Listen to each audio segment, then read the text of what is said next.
All right, I don't know how the fuck you got here, but we're on the Macabre Academy. Say hi, guys. Hi Hi. guys. There you go. My name's Steffi. I'm Nerdy Witch, and I am here as always with the full gang today. And there's a cat. There's a And cat. there is a cat. She's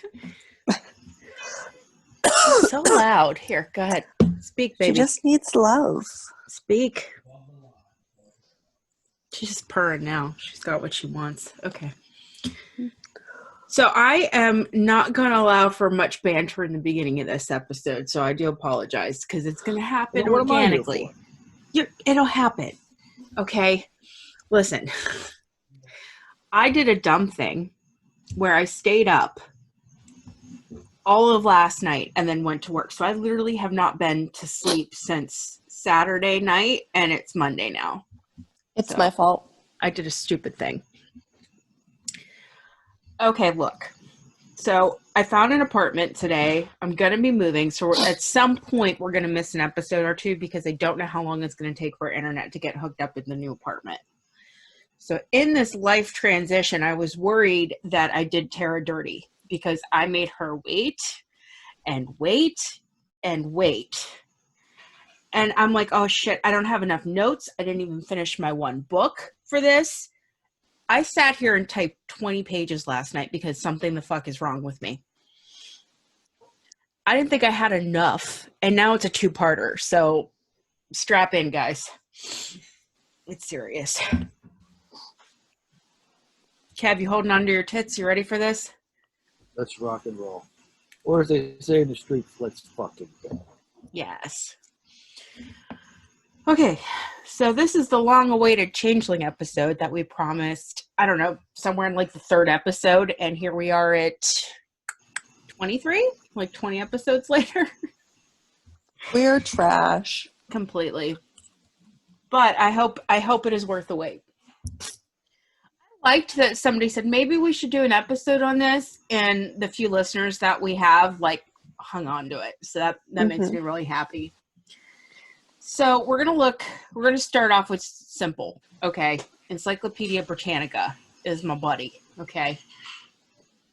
So a changeling derives from folklore. And the entry in the encyclopedia says deformed or imbecilic offspring of a fairy or elves that are swapped for a human infant who is generally unbaptized. Yeah. So I think a lot of people know, maybe they don't, maybe I'm just weird, that there was that big fight between the Catholics and the Protestants in Ireland. Anybody know? Okay. No. Good. All right. Well, then ignore that. Let's just go with the Catholic Irish. So Ireland in 1895 just started having these Catholic chapels being built. And the paradigm currently in Ireland was shaped by oral traditions rather than written word, because it wasn't necessary for economic survival. And what you don't think of on this cusp of this time period is that literacy is the key to participating in the modern world. You know, the advent of science. And I can't say this enough. STEM. Do the STEM, ladies. Do it. Okay? It's important. I suck at the science, and I love it anyway.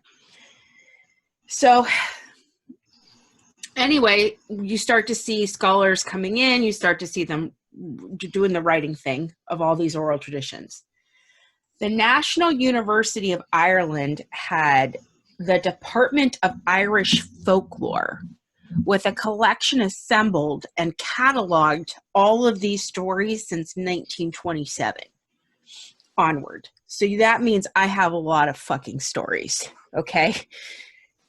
But by the 20s, when they were collecting these, oral traditions were dying out. And they actually used a Swedish model called the Handbook of Irish Folklore by Sean O'Sullivan's. That butcher, it's gone. I just committed, sorry. Yeah. But there was a similar tradition in Scotland and variations across Europe. So this isn't exclusively Irish. Sorry, guys. All right. So what we're trying to see is invisible normally, but always present. Okay, these fairy beings. They live in the air, under the earth, and in the water. And what's crazy is they vary greatly in size. So they could be just slightly smaller than us, or so tiny that hundreds can be blown away on a single breath. I keep thinking dandelions in my head with that one. That's what I was thinking too. Thank you. Okay. So they're not human, though. Not human. I'm not talking about human fairies. Oh. But they have similar characteristics. Ready? Mm-hmm. They like to keep cows. They sell cattle. They dig on whiskey and music, which is the same. Pretty hard. They like gold, milk, tobacco. They hate iron. Hey. I know. I love me some tobacco, too. I literally have been on like a 36-hour bender fueled nothing but caffeine and nicotine. I feel like there's a song lyric. I feel like there's a song drop we need there. Soundmate, get on that. Do you think... I don't know what you're talking about. You know more songs than me. Oh, I don't even know the name of it. Hold on. I'm going to have to Google it. Do I know more movies than you? How does that work? What's the dynamic? Now I'm confused. The dynamic is my new shoes are showing up tomorrow, so I'm very excited about that. Oh, those are pretty sexy. You never sent me a picture of your kitty with the mustache for Instagram either. Yeah, I got that. Hold on. He also never sent me his biography or headshot for the website. I actually just took the Rude. headshot pic tonight, so... Okay, good. Did you Photoshop it like I did? No. Because, like, I don't look like that. You do, It's though. Sheryl Crow. Every day is a winding road. Oh, okay. Every day's a running road. Maybe a few bars here and there. It's in my head now that you said it. I can hear it now. The earworm is in there. I try my best. Okay, so fairies hate iron. Remember the iron Sounds thing? like me. Yeah. They also don't like fire, salt, or Christians. Me. Okay, so there are theories that fertile males are limited, okay, in the fairy world. So they need to kidnap women, children, and most often young men to strengthen the fairy stock. Okay. Sometimes these children are taken as an act of revenge by a vengeful fairy. Yeah. I like a good revenge kidnapping. Right? I think my favorite part is some of these kids are taken to act as servants. If I could have just got my eldest daughter to pick up her clothes and put them in the hamper, I would have been happy. Exactly. I still don't do that. Yeah, I don't know how they aren't enslaving children. I refer to my bedroom as my depression room right now because the entire side of my bed is just clothes that I just don't want to put away. Oh, Brandy. It's I have fine. an entire second room that is just my closet. I mean, I need that, but right now, like, I'll show you later. My side of the bed is just like a mountain of clothes, and they're all clean. I just don't have the energy or care to put them away. I'm pretty stoked because my new apartment has a ginormous closet. I could hide in it and pop out. I'm so excited. Can we put a mattress in there and that's where I'll sleep? You'll sleep in the closet? 100%. Okay, that's fine. Before anything's in the closet. Perfect. You get to be the monster in my closet. 100%. All right, so I'm going to try to stay on topic because there's a lot here, and we barely have scratched the surface, and I feel like I don't even know how far we're in, but we're barely in page 1. Okay, so this is going to take a minute. Okay, so fairies, slightly mischievous, but if you mind your business and stay chill, They reward favors, okay? These beings are supernatural that live parallel to humans and belong in the margins. I love the margin. I see the cat. Mm-hmm. The Macabre Academy is slowly getting taken over by cats. Lucy's There there. we are. There. That's And you Leo. And you got a Leo. Kev's cats are inside because he's smoking a cigar on the porch, but that's okay. We know they're there. Yep, all 4 of them are just chilling inside. Are you going to find me a kitten for my new apartment? Yes. Find your own fucking kitten. You got to find me a kitten. Listen, do you want a 3-legged cat? Yes. Okay. Yes. Yes, I do. So Tiffany's friend Anne is going to adopt a 3-legged cat, and she's allergic to cats. So when Anne needs a place for this cat to go live, because she's not going to want it for more than 2 weeks, I will bring it to your house. Perfect. I might have to give my new landlord a small deposit, but at this point, Yin's made me fall back in love with cats. I mean, you can have mine, not Leo. You got that one behind you, just fucking chilling. I know, that's my brother's cat. I want Murray, but I'm not allowed to have him. Actually, I would take Lucy, too, in a heartbeat. She's just been a cuddle. Look how she's just so pristine. She is. She's regal. She's taken over my bed. Mm-hmm. But I must divert back to the podcast because me staying on topic is me a hot mess today. I am a hot mess express. Okay. So they belong to the margins. Okay. So we know that from the Morrigan, since I stayed in Ireland like a crazy person, that their underground nature, okay, equals the unconscious secrets, the unspeakable, eavesdropping, and riddles. And sensuous, they're colorful, they're musical, they're carefree. So they capture the imagination, the erotic, and emotional dimensions of human life. I think maybe that's why I'm slowly falling in love with fairies the more I do this freaking research. So back to the changelings. It's thought that the fairy is left behind instead of this human child so that it could receive the love that the baby was supposed to get. And this is helpful, which I kind of love for the elderly fairies who need like a peaceful way to live out the rest of their life. Technically, though, these stories can be classified as legends, right? We keep thinking fairy tales. No. They're legends. A legend is a story coming from the past. It's regarded as historical, even though it can't be authenticated, okay? Fairy tales, which I love, are children's stories about magical and imaginary beings and lands. Legends are a complex world of art, kind of like describing all the things outside of human control. Not a magical land far, far away. This is here, it's present, and it's just outside of reach. But the fun part is like, okay, so this all sounds whimsical and fun and awesome, but this is the Macabre Academy. So you know it's about to get dark as fuck, right? Do it. Of course.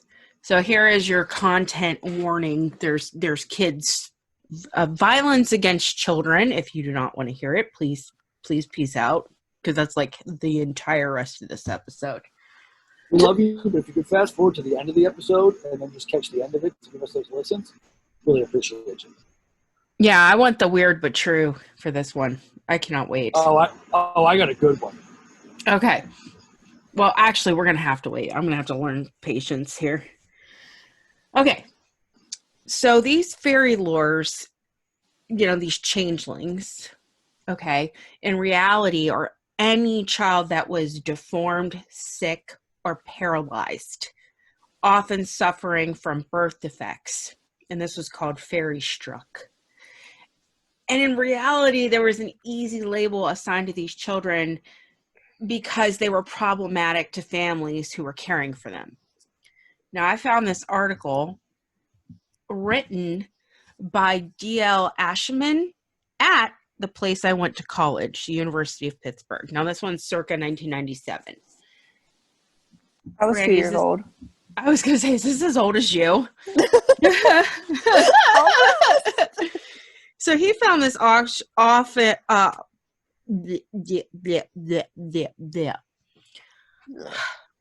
stutter when I'm tired and when I'm drunk. Yeah. Is it cute? I'm hoping it's endearing at this Oh, point. 100%. Great. So, okay. He collected I keep doing the okay instead of This is terrible. I took public speaking. I know better than this. This is what... I prefer okay to If you're going to do one or the other, go for okay, because just drives me nuts. I could have done the Valley Girl. Like, totally. Like, those fairies were, like, completely... Totally? Listen, if you're going to do that shit, you need to put your fucking blonde wig back on. My blonde wig. Actually, yeah, maybe tomorrow I'll get a wig on for when we go. Yeah. Because we're doing Reiki tomorrow. That means we got to talk to Chris and schedule the Reiki episode. We got a guest speaker. Ooh, fancy. Kev, you're the only one not getting Reiki. I'm sorry. You're trash. I'm cool with that. But you're going to meet the guy. So hopefully I'll you just have... put myself on mute for that episode. Just be here like... No, I need your questions. You're the outside... Do you not believe in this? I don't even know what you're talking about. Perfect. Oh, okay, cool. So we're going to teach Kev about Reiki. Later. Huh? I have to send you a TikTok later. Okay, great. But I have to podcast now. Yeah, we'll get there. Yeah, I'm going to redirect, if I may. You may not. Too bad. It's my podcast. We'll get her off topic soon. Yeah, it's not hard when I'm this tired. Same. Okay, so University of Pittsburgh, circa 1997. This guy collected a bunch of stories, and they're great. So the Grimms had a collection of children and household tales, and this one dates back to 1812, and it's called The Elves. Okay, so fairies and elves are kind of interchangeable. I saw the face, Brandy. Both my eyes work, by the way, just so you know. Okay? That shit's not going to fly. I can see you. Oh, damn it. Okay, so the story goes. A mother had her child taken from the cradle by elves. In its place, they laid a changeling with a thick head and staring eyes that would do nothing but eat, and drink. I tried to make it ink, which is eating and drinking at the same time. That's not a thing. You physically can't do that.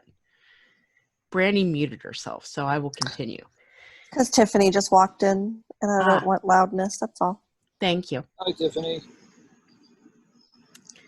She's wearing earbuds. He's so polite, though. Tiffany can't hear you. No. Does Tiffany listen to the podcast? Yeah. Okay, good. Hi, Tiffany. Join the Patreon. Okay. In distress, she went to the neighbor and asked for advice. The neighbor told her to carry the changeling into the kitchen, set it on the hearth, make a fire, boil water in 2 eggshells. This should make the changeling laugh, and if he does, it'll be all over with him.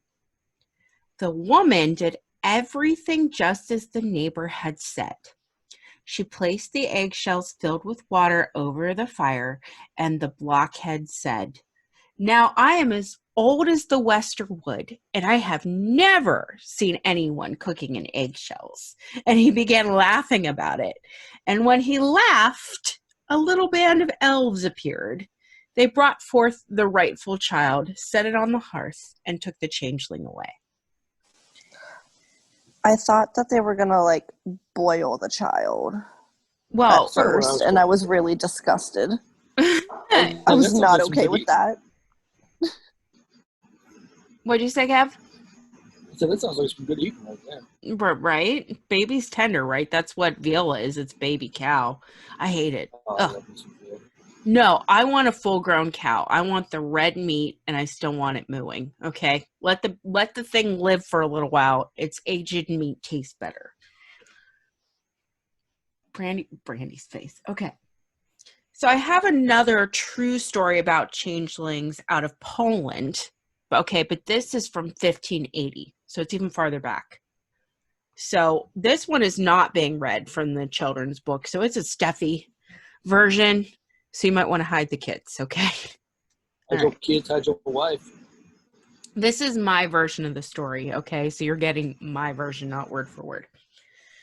So once there was a shitty nobleman who forced his subjects to harvest a large crop of hay for him every freaking summer. One year, a woman had just given birth to a baby boy right before this harvest was going to happen. And even in her postpartum state, she is required to immediately return to the fields. So childcare wasn't a thing, so she had to take the infant son with her. So in her brilliance, she sets the child down in a tuft of grass and goes about her work, completely unattended, okay? She returns sometime later. Bad plan. It's a bad plan, yeah. But she comes back later and she goes, I should probably breastfeed this kid because, tit's the best. Now, when she does this, the kiddo is freaking the fuck out. And he is suckling her boobie like there is no tomorrow. And she goes, clearly not my son, but I'm going to take this kid with me anyway. Why the hell not? Okay. Now, this baby was colicky as fuck. Now, I had this happen to Catherine, right? She was actually the easiest baby I've ever had. But Christmas Eve, she got passed around too much. She just got overstimulated. All right. And she screamed the entire Christmas Eve night. And it's the only night she did it. This woman left her baby in a fucking field in the sun and the heat of summer. And then decides it's freaking out for no reason. Anyway, the woman is brought to the point of exhaustion, very similar to myself. But hers was out of stress, just trying to care for this colicky baby. So she goes to this nobleman, right, and says, look, you better help me figure this shit out if you want me to go back to work. So the nobleman has a brilliant solution. Take the child back to that point where she left and neglected this baby and beat it stupid with a switch. So crazy enough, this lady goes, sound advice, and does just that. And of course, the baby starts wailing, right? Bloody murder. Until the devil pops up. And he's like, fuck you, lady. Happy ending, because it turns out the baby she beat stupid with the switch was his. And she has now her baby back. No more changeling. Brandy, it looks like you might have some thoughts. So, once again, why are we beating children? What if it wasn't that? I got an answer. You have a perfect question at the perfect time. So these stories represent a pre-industrial age where family survival was dependent on all members of the house to help with labor. Okay, physical manual labor. Okay, they couldn't afford to have a highly dependent child depleting their already scarce resources. So this changeling label is the perfect scapegoat to abuse, abandon, or kill these children. Yeah. Okay. It's still not as bad as Mangala, but, it sucks. Still not okay. Yeah. According to the Irish Post, it says if a family was unable to care for a child, particularly one who felt there were no use to them in the future due to some undiagnosed condition, it was easier for them to lose their child believing they were taken away by a gang of fairies than to believe that they were going to let their child die. Straight up. Now, this is all a way to deal with crazy shit that's beyond our control or understanding. Plain simple fact of life is that kids don't always develop according to plan. No. And this society has set up this standard where there is no obligation to take care of the handicapped if your physical welfare is at stake.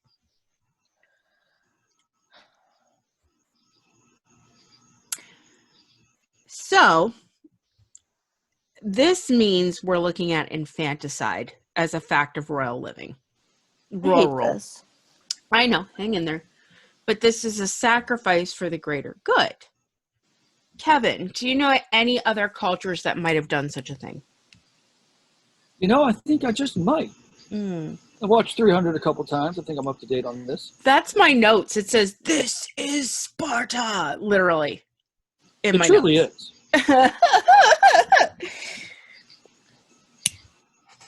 So I guess you want me to get into my research now. Yeah, do your thing, because Kev did the research as because I properly communicated which episode we're on this week.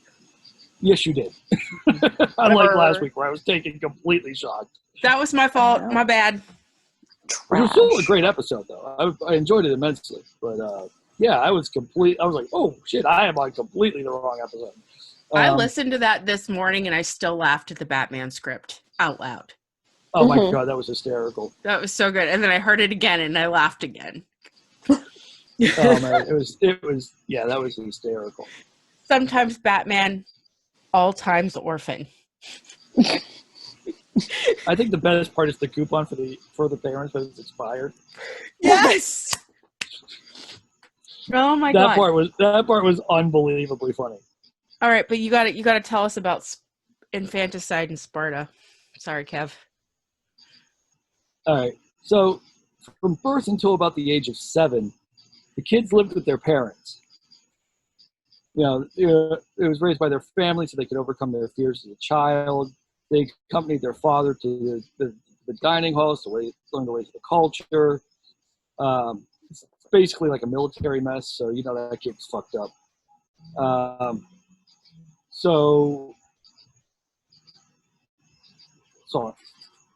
My bug light is flickering and driving me insane. I had to move it for a second. All right, there we go. We got to get our shit together, guys. I know, you almost just died. I did. I forgot I wasn't a mermaid and inhaled water. Yeah, don't do that. It's out of our beautiful matching Starbucks cup that you and me both have. Yes. Wait, I have a mermaid cup right now. Actually, you got to help me build that coffee bar in my new place. I want your it's a coffee mermaid bar. With blue hair. It's okay. Beautiful. Sparta. I'm going to do it. I'm going to keep us on task. Sparta. Kev. Yes. Where was I? I've lost my place in my notes. 7. Okay. I remember being 7. Mess hall. Learning the things. So from the moment they were born, they were tested to make sure they embodied the image of what a Spartan warrior should be. So immediately after birth, the child was dipped into a bath of wine to test its strength and fortitude. Which makes, sense. I could deal with that. Wine? Yeah. Wine. Can I have a bath of wine? Right? You got to do the place. Do whatever you want to do. Just live stream that shit. Oh my God, Brandy! We got to fill the tub with wine and take a wine bath. But it has to be white wine or it'll stay in the tub. That's okay. Okay, cool. Can we drink the wine as we bathe in it? Yeah, we'll just get giant straws. Perfect. Oh my God. I have the weirdest straw right now. Actually, there's an amusement park in Japan that is nothing but wine. What's that? That Safia Nosegard or whatever went there. What's her name? Is it Nygaard? Yeah, whatever. I don't know. So they bathe the baby in wine, which we're all about. All about. Apparently. How does that test fortitude? I'm getting this. Oh, okay, great. Let's do it. They believe that a weak child would convulse and die when bathed in What wine. kind of wine is it? It doesn't say. Does it matter? It's Sparta. It's strong as shit. All right. Okay. It might as well be brandy. Ha, brandy. Okay, cool. Ha. Yeah. Hi. If You're named after strong ass wine. Way to go. I'll just sit here and wait while you two talk amongst yourselves. I'm done. I'm not sorry. I didn't say you should be. If the child passed this particular test, they were then taken by their father before the group of elders. If the fathers found the child deficient in any way, frail looking, deformed, whatever, then the child would be left on the side of a mountain to die. Oh, damn. So, that's a fun start to the world. Right. So, That's and then fucked. until the age of 7, like I said, they lived with their parents. Where am I here? I keep losing my place in my notes. That was a Nice. good one. Hey, At least a thanks. 5. Where am I? Apparently, you had until about the age of 20 to apply for and be accepted to a military group, in a sense. And you were required to attend, like a mess hall, I should say. And you were required to attend it daily, unless there was a good excuse, like you're performing a sacrifice or out on a hunt, whatever. And you didn't wear any shoes because it would harden your feet and help you move faster. And they were only allowed to own one garment a year. A year. A year. One garment So, a year. Was I it had to washed walk on the around regular? naked? No. Well, wait. If I only get one garment a year, do I have to choose between like a bra or underwear and then pants? They didn't I wear guess you pants. you can only get one every year, so I'd go for like a toga. What? No. I would go for a skirt. That's what a toga is. So you're just But I gonna don't want a top. So you're just gonna have the girls free? Yeah, I can it's fuck with fine. this. I can fuck with this. Look, you don't know. Look, men do not know how lucky they are that That's what I mean. they can just nipple out. Okay. Yeah. Actually, Listen, I'm all for free the nipple. yeah, free the nips. Free the nipple. But well, it's true because men in the Victorian era also had to cover their testicular region. Okay, but they rebelled and went shirtless. But the women were forced to stay covered because it was too sexy to reveal it, but which is crazy because women's breasts aren't primarily for sex, they're for rearing children. So the fact that they're over sexualized drives me batshit crazy. Batshit crazy. You can sexualize my lady parts all you want, but I don't consider my breasts lady parts. They're just my chest. Just in there. See, I just don't have boobs, so I don't have any say in this. Because I could walk around, like, without a bra. Like, I went to Walmart tonight without a bra on, and I have no shame in that. Guys, we're being real bad. Yeah, but it's Yeah, Walmart, so hi. that's kind of to be expected, so. I mean, yeah, but, like, I had this sweatshirt on. Like, you can't tell shit. I still look like a 12-year-old, so it's fine.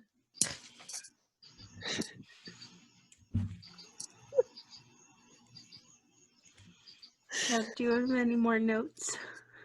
I could go on if you'd like me to, or we could just devolve into pointless banter. No, not pointless banter.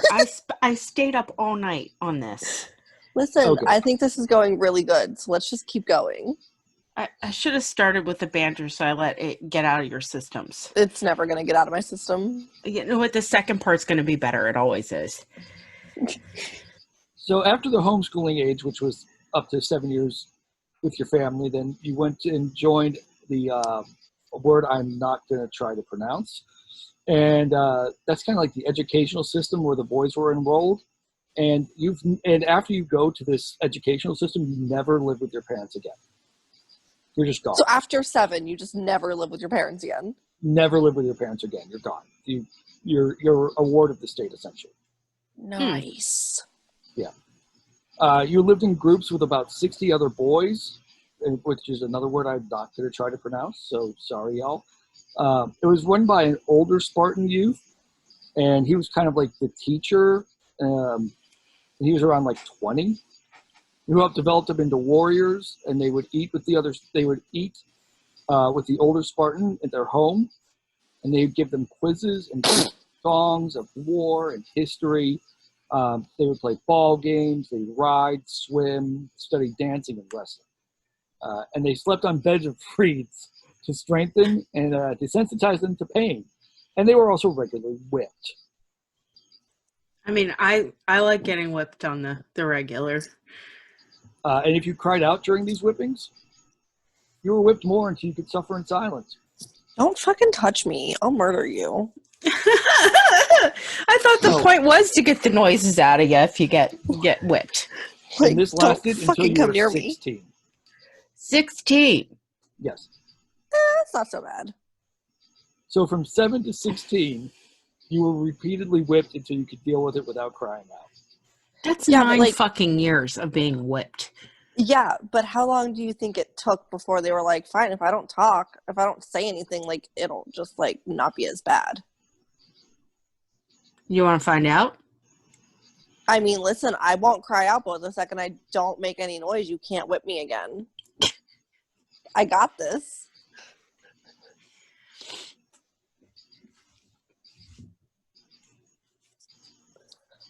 Are you guys done? I stopped. Kevin's annoyed with us today. I feel like I'm back to teaching. I'm just gonna sit here until you all quiet down. No, this You is were a legit. teacher? Yeah. What did you teach? Brandy's learning the things. Well, Kev, why don't you give her your background so she knows why you're educated? do we really want to do this on the podcast, or should we do it afterwards? We can do No, it we're going to do it. afterwards. It's too late. Never mind. I'm sorry. I'm trash. It's okay. We're all trash. Don't worry about it. So at the age of 16, they began to train for war. And essentially what they did is they fought battles against the slaves of Sparta, which, is fun. So you have these guys being trained for war who are just let loose upon the slaves of the kingdom, and it was seen as keeping the slave population in check. Yeah. And then we get into other things which we probably don't need to cover on the podcast, since this is about what happened to them as they were growing up. And So there's this very strong sense that the community cannot have any weakness. They have to breed strength. Now, for the Spartans, it's war. But for the Irish, it's labor, it's farming. Right? Both have these extreme ideas and superstitions to help strengthen their breed, let's say.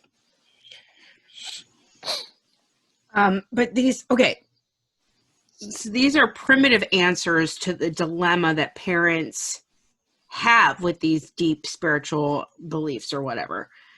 And they're so ingrained into the local folk culture that you remember our buddy Martin Luther of the Protestant Church? Love that guy. Yeah, so good. Brandy, you don't know what we're talking about. No. Kev, who is Martin Luther? He nailed a writing to the door of a church and started the Protestant religion. It was to a Catholic church. This starts the war. I kind of remember that. Mm-hmm. Well, Martin Luther... There's a great Eddie Izzard sketch. There's a great Eddie Izzard sketch on it. It's fucking hilarious. Look it up. You tweet that shit. Do you know how many times my phone blows up a day because you tweeted something, Kev? Well, that's your fault for having tweet notifications on for me. I'm not that interesting. You really are. It's just me yelling at famous people. My favorite is like, we should not, is what you tweeted today. And then on my phone, it said www.twitter. And it was a link. But for the way it read on my phone, it was like, we should not Twitter. And it was really funny. You're not wrong. Yeah. Okay. So Martin Luther weighed in on Changeling. I don't remember what Changeling. that tweet was. I don't remember. I just remember clicking the link and I was like, oh, that's not what he meant.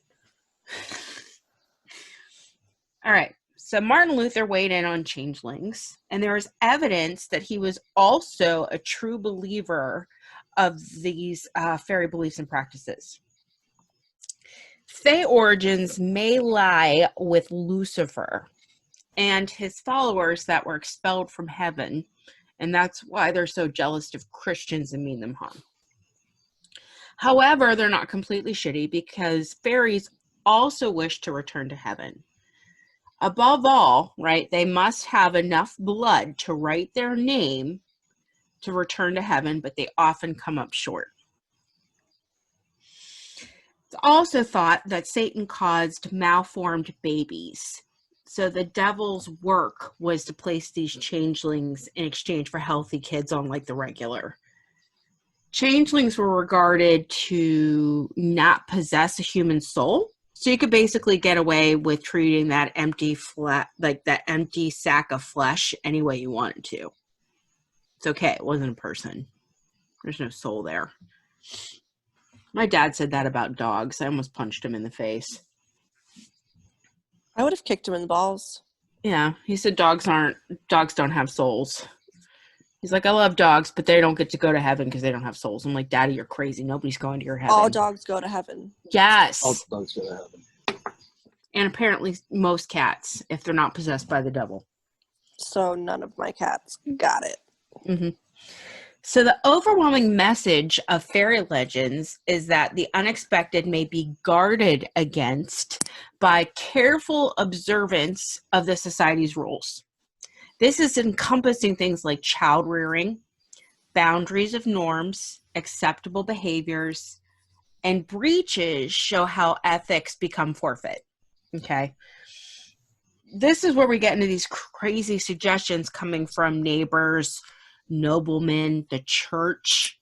Parents could abuse their kids all willy-nilly after that point. You see stuff too like, oh, it's bad. Okay. Drowning, severe beatings, starvation, being placed on a hot stove or a red hot shovel, and then ultimately murder. And that what's fucked up is these stories do not misrepresent or exaggerate these atrocities because they fucking happened. This was done. Now, Tara, right, our favorite child of House Barnum, sent me information based on a presentation she did for college about changelings. So this was her baby. She pointed me in the right direction. Unfortunately, I rabbit holed that shit. But I'm going to use her as a source because I found her research very interesting from her slideshow notes and stuff. And Tara said in her notes, when I first started reporting this story, I was horrified that a human being could treat another so wickedly. I soon had to accept that this situation was indeed like one of the fairy tales gone horribly wrong. After much thought, I realized imagination is the bridge that connects the gaps between faith and assumption. She's a smart lady. And I love that she sat down and actually defined these things in her presentation. So I'm going to illuminate. Okay. Faith is complete trust in something. In this case, it's complete trust of personal knowledge. Okay. Personal knowledge is defined as knowledge which has been acquired by the individual through their life experiences. Now, the assumption is where this kicks in. Assumption is where something is accepted as true or certain without having proof. Okay, I can get down with that. Yeah, Mm-hmm. I think the point that she was making here about these changelings are assumed changelings. They don't have real proof, right? There is no proof. Right. It's all off of personal knowledge based on faith. And I mean, she just pumped that shit. I had to add it. But okay, so it also sucks because the legends provide false hope. Okay, like a fairy tale, there's always a happy ending or a reward for beating the shit out of the changeling. It provides hope and fulfills wishes to escape from debilitating diseases and birth defects. Of course, I want to look at another fairy tale or legend from Norway. called A Changeling Betrays His Age. It is as follows. On Lindhelm Farm, there was a supposed changeling. No one could remember when he was born or when he had come to the farm. No one had ever heard him speak, but all the same, they were afraid to do anything to him or make him angry. He ate so much that the family had been living from hand to mouth for generation to generation on his account. So in this case, right, this isn't a eternal child, and the issue is not resolved in one generation or a lifetime. So you can go balls to the walls with drastic measures, okay? There is a fear that an eternal child, like some say that these are older than the forest or whatever, remain helplessly dependent on the family's attention and limited resources for an indeterminate amount of time. And none of these people have time for them shenanigans. I would gladly take an eternal child. Just saying. What, Kev? Same. Ain't nobody got time for that. We do. We love babies. Can we just freeze Evie right now? Yes. Figure it out. Okay. So they did try to ward against fairies, and children were heavily watched as a preventative measure, I guess, instead of leaving them out in the middle of a field. But this often was at the cost of sleep depriving the mother, who had to work ASAP after birth. That was not a misrepresentation. There was no 6 to 8 week postpartum period. Okay, you popped out a baby, you bled for 2 days, and then you got up and you kept it moving. Yeah. Since the church was also weighing in on fairies and changelings, you could use Christian regalia as protection. So these are things like Bibles, holy water, crucifixes, and effigies of saints. Okay, but they also advocate baptism to help out, but the church isn't offering you any guarantees because they know that folklore shit is like ingrained. So, with all this fairy fuckery going on, you see the advent of folk remedies from fairy doctors to offer solutions. Now, this commonly included rituals and rest accompanied with herbal medicine. Now, there were a couple herbs that were used most often. You have purple foxglove, St. John's wort, and henbane. And of course, I had to look that up. Medically speaking, purple foxglove is actually used in medicines for congestive heart failure and can relieve the fluid retention and irregular heartbeat associated with said disorder.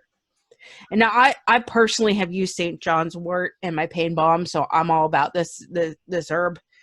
It's mainly used for treating depression, PMS, eczema, wounds, minor burns, and even the aggravating hemorrhoids. Now, henbane is used for the digestive tract and treating scar tissue. So where are my head witches and kitchen witches at? I think you should tweet me. Tell me how I did. But that was actually some science I laid down. Fairy remedies were rarely based on science. Ingredients used in the cures were only chosen because of the symbolism tied to the lore. Often, countrymen aided with injuries and illnesses of people or animals. So they're just pulling shit willy-nilly. So, the best-known medicine woman, I'm excited. Ready? Her name is Biddy Early of Farkle, or the Wise Woman of Clare. Brandy, you're muted. No, I'm not. You were. You made a face. I went, and then I love that. She was an elderly woman, so I think this is where you get Old Biddy, and I use this a lot. Oh. You know, yeah, Old Biddy. I don't know that for sure. You can fact check me. That's fine. I just feel it in my jellies. In your jellies? In my jellies.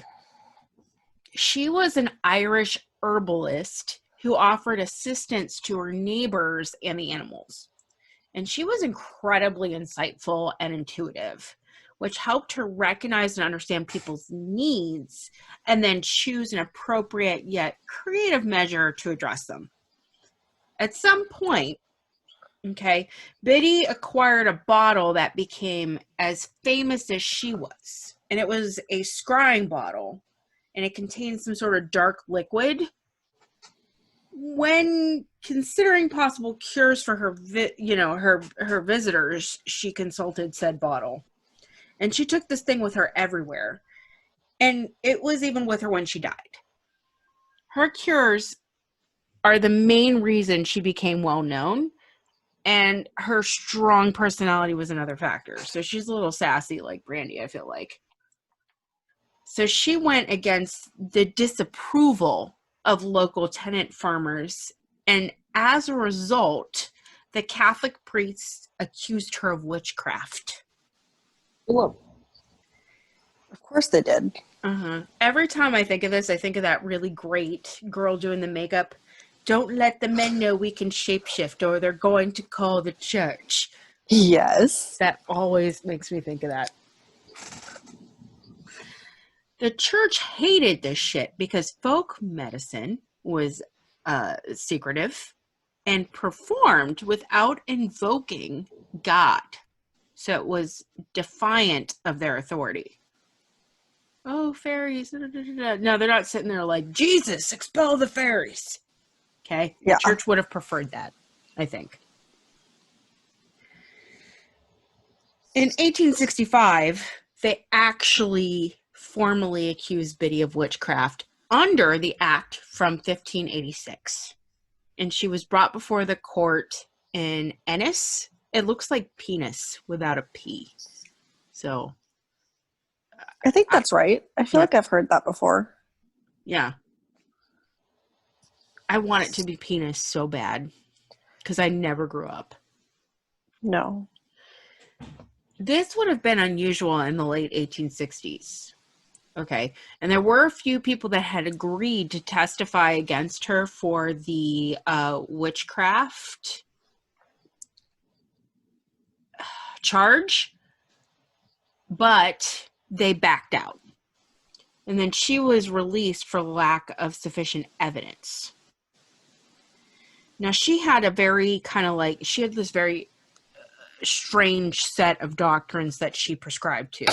And many illnesses were very mischief. And she included things like mental retardation. I can't even say it. You got what I'm trying to say.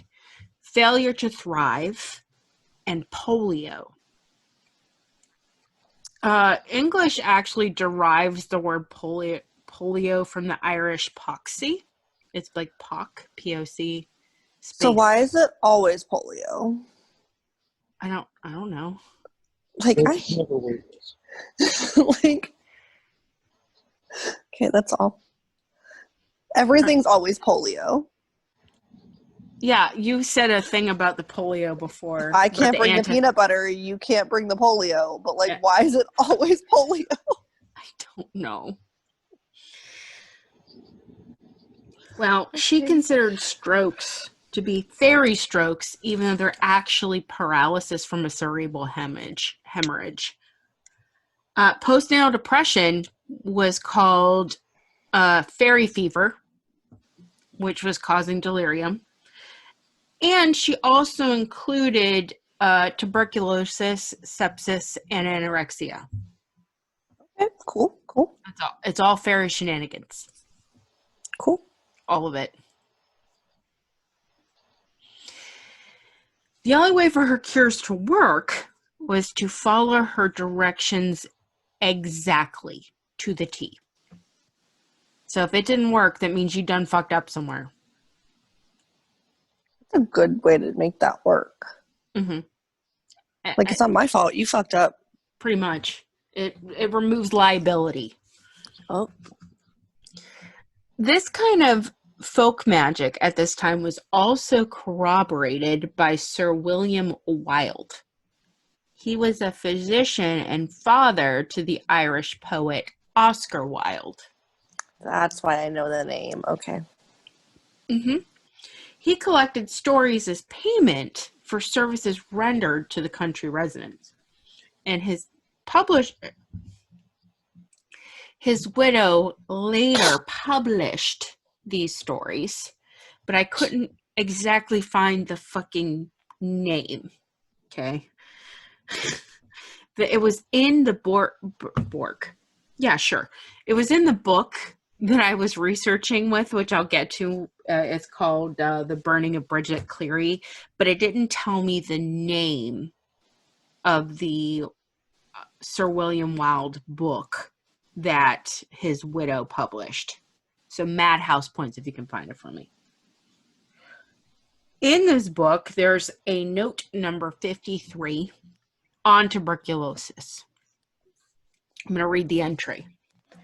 Synonyms: atrophy, emaciation, wasting away, decline and decay is my favorite, infantile consumption, air quote, begone, air quote, struck, a blast, fairy stricken.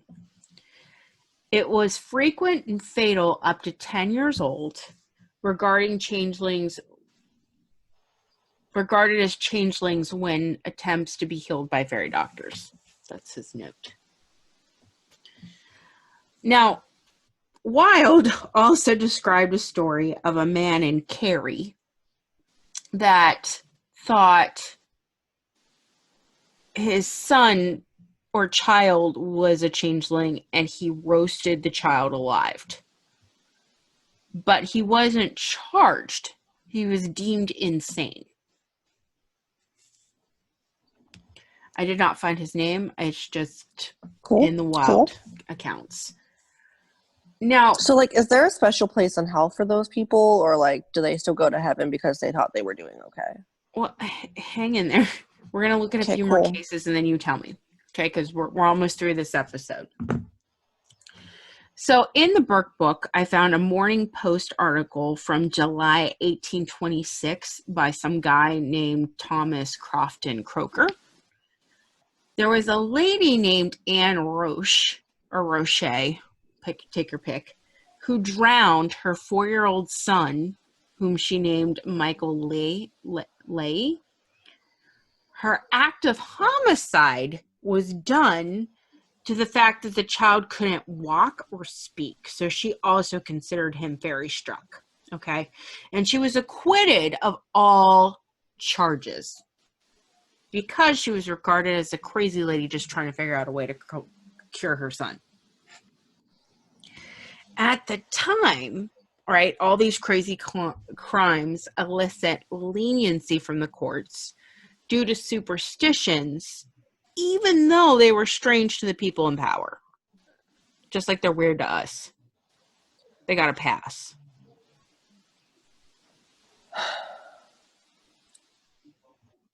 No. But it was get out of jail free card. Here you go. Brandy's face. I'm not happy. One last story. January 30th, 1888. We find ourselves with the story of Joanna Doyle. Now, this motherfucking lady was 45 years old, and she could barely speak English. But I can barely speak English, too.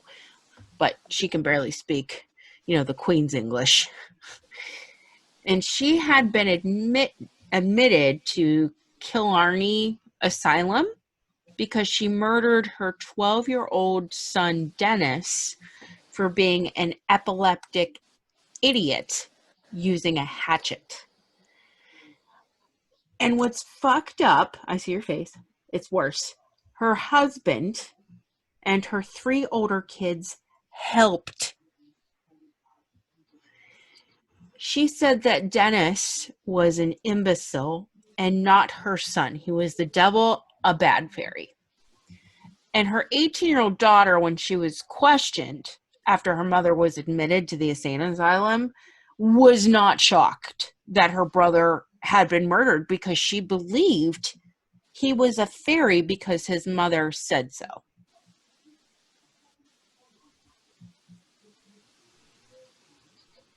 This is No. rampant. Brandy's face. No. Mhm. Ow. There is no state or religious services to ease these symptoms associated with these society of poor communities. Fiction was their only outlet, and it ultimately winds up as a euphemism for domestic abuse. Fuck you, fairy antilopa, you dead. Kevin, final thoughts before we move on to the end of the episode, because that I am setting up the framework. It's all the hard stuff. It's laid. Okay. People are terrible. Huh? People are terrible. You say that every episode. Well, he's not wrong. I'm not wrong. You're never wrong, Kev. I need to tell you a story later, and he's not I'm wrong wrong. often. Okay. So I guess we need a bit of a palate cleanser then, huh? Mm-hmm. A little bit. Cats? Cats? We're now a cat review podcast. All cats are good cats. No. Well, I want to know something that is weird but true. That's what I have to come up with 2 of these. I only came up with 1. Yeah, you got to find another one in part 2. God damn it. You should have told me that. I only have 1 prepared. I texted you, everybody in the group chat, that this was a 2-parter. Yeah, I didn't put 2 and 2 together. I have one. All right, Brandy, hit us with it. I have Okay. a mole under my boob that looks like a third nipple. That's not a weird but true. But it is weird, and it's true. Technically, she's right, which is the best kind of. No. I'm not wrong. Okay, so it's weird and true for you, but I It's kind weird of and want true. like something Ripley's Believe It or Not level. Oh, I don't have that either. What do you have? No, I got to save it for part 2. I have a mole that looks like a third nipple. That's your weird but true. So when I go There you post go. that on social media, that's what you got. Brandy has a weird mole that looks like a third nipple. I'll send you a picture of it. Perfect. So I guess it's time somebody chooses a number, because I have the thing. Do you remember what the thing's called? Because I always say it. Not offensive Yeah, dare. not offensive dare. Yes. The thing. The I thing. don't fucking know. You know the Bitch. thing. I do the same thing every week. This is my thing. It's out of the same notebook, and you have to listen to me flipping through pages because I never put a fucking bookmark in here. This is now an ASMR podcast. Right? Here. You're welcome. I hope that was titillating. Guys, I don't know if I Brandy's should have picture you... sounds like it's going to be. I don't know if I should have you pick a number, or if I should just close my eyes and point somewhere on So, the like, notebook. what's my, options for numbers? The numbers are 1 to 100. And you... Right, but, what's my biggest gap? Between your ears. You're not wrong. I don't know. I'm not usually quick with those. Oh, right, but true. There is nothing between 55 and 65. There's nothing between 82 and 95. Those are the biggest gaps. 62. You like twos, Brandy. Is that your lucky number? I don't know. This is not one of my better dares. So I hope The you're proud of fuck? yourself. Are any of them your good dares? Yes. Ooh. I still want to see one person complete being a T-Rex with T-Rex problems. I feel let down. What is your problem? What do you need? Sleep. Hold on, this fucker is sitting in the middle of the room crying. Brandy, nobody can see this. It's a... Yes, they You can. can see it, and he can see it, and Patreons can see it. So this is why Our you should Patreons become a can see it. So if Patreon. you want to see it, join our Patreon. If you want to see the fucker sitting in the middle of the room crying. Nobody has joined. Okay, we got Tara, and then we got Cheryl And Brian. and Brian. There We you go, have 3 people. 3 real Patreons. And And the they only can see it. yeah, but Cheryl doesn't listen to every episode. So I got a Brian, who I love, is finally engaging in the dares and correcting me. I love when he corrects me because he cites sources instead of just like dumbass I think bitch. he followed me on Twitter, and if so, he's in for a wild ride. Actually, he has like 3,000 followers, I think, or on his Twitter. He just I found love me on Brian. Instagram too. He is doing the social media. I love it. Oh, I told him too. I was really excited. If you haven't listened to the Macabre Academy promo in a minute, it is updated with Kev. Updated completely. Look at us. Update. So you got to go back and re-listen to our little blurb because it's awesome. But I still didn't tell you what the dare was. No, you didn't. Not at all. We got Okay. distracted Because by it's that pussy. bad. No, I know because I got really excited because I love my Patreons. I love all 3 of them. Legit. I have 3 Patreons. I only need 4 more for the podcast to pay for itself instead of me owing money. There you go. I only need 4 more, and then it balances my habit. Sign up. Let's go, guys. Come on. Okay. Dare number 62. Count to 10 in a new language. Can I make up a language? No.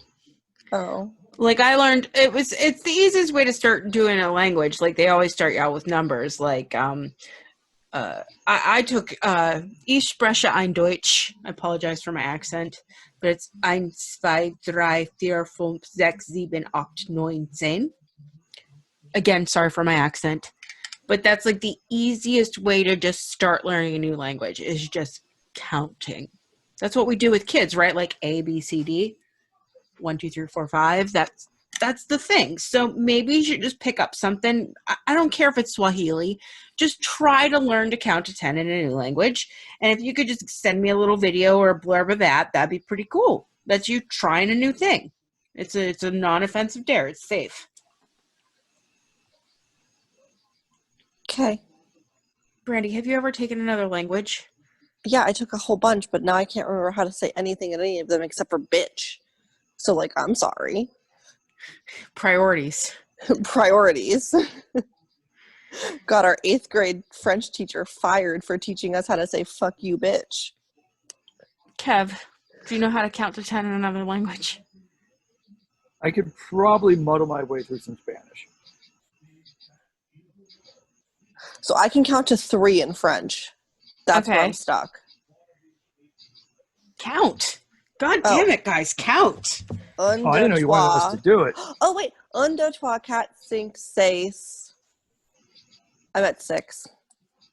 Well, that I'm was fucked. twice as many as what you thought you could do. See, look at Well me. Overachieving. Look at me. Not so For the dumb. first time ever, we have overachieved on this podcast. Done. All right, that's it And for I a whole think week, that's where we guys. should end. Yeah, we're done. We're done because I Okay, want to get to great. part 2. And then we got to figure out where the break is going to be. I'm thinking we should do episode 24 and 25 and then take a break so I can move into my apartment and get internet. Okay. Yeah. Mm-hmm. That works. Great. So this one's over. Let's let our listeners have a great week, and then we're going to take a short break so I can go smoke a cigarette and wait for this to convert. Awesome. Done, guys. This was a great banter episode. I'm so sorry it got derailed. No, I'm not sorry. I'm not sorry. I'm so sorry, not sorry.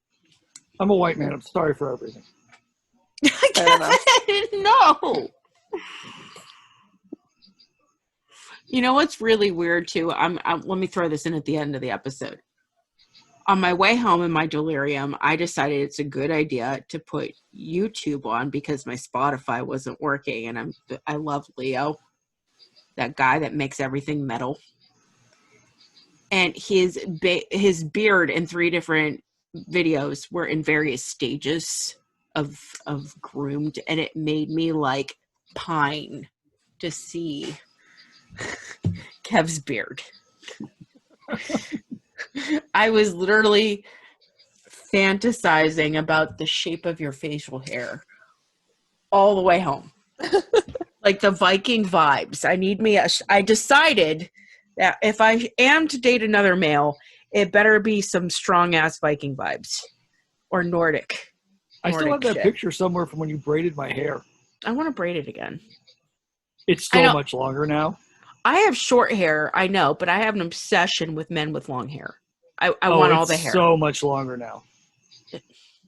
Kev, you're married. Okay, you gotta quit teasing me, okay? He's taking down the hair. I am taking down the hair, which always I takes have me no idea how Sound Maiden's gonna edit this into a usable episode at this point. She's just going to throw it Magic. away and tell us to do better next time. Right, she's gonna be like, you guys fucking suck. Fix it. I thought I maybe I did do Tara dirty. I don't know. Let's I don't think so. glorious man locks. Okay, I'm done. We're done. We're taking a break. Yeah, look how long it is. It's down to my fucking stomach. Oh my god. You kind of look like now you have Jesus vibes going on. I know, don't I? A little bit. Holy shit, is it hot with my hair down, though. Holy fuck. Well, because you had it, man. But we gotta end the episode. Bye. Bye. That's Bye. that's the cast off now. It's just bye. Bye. Bye.